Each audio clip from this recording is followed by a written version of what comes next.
Hello all, welcome to my another mini vlog. Shilparamam part 2. Part 1లో మేము boating చేసామని చెప్పాను కదా, అది అయ్యాక ఇటు విలేజ్ థీమ్ సైడ్కి వచ్చాము. ఇక్కడికి ఎప్పుడు వచ్చినా కూడా ఈ స్టాచ్యూస్ని చూస్తే రియల్గానే అనిపిస్తాయి, అంత న్యాచురల్గా ఉంటాయి అన్నమాట.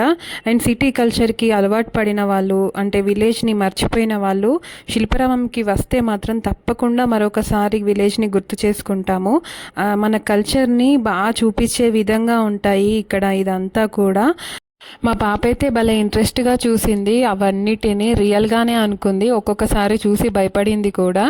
అండ్ అక్కడ అవే కాకుండా ఇలా పిల్లలు ఆడుకోవడానికి ప్లే ఏరియా కూడా పెట్టారన్నమాట. సో మీరు కూడా మీ పిల్లల్ని తప్పకుండా ఏదో ఒక రోజు శిల్పారామంకి అయితే తీసుకెళ్ళండి. మామూలుగా సిటీలో ఉన్న వాళ్ళు విలేజ్ని బాగా మిస్ అవుతూ ఉంటారు కదా, సో ఇక్కడికి వెళ్తే మాత్రం తప్పకుండా మీరు విలేజ్లో ఉన్నట్టే ఫీల్ అవుతారు. అండ్ పిక్స్ కూడా చాలా దిగొచ్చు. వీడియో నచ్చితే ప్లీజ్ లైక్ అండ్ సబ్స్క్రైబ్.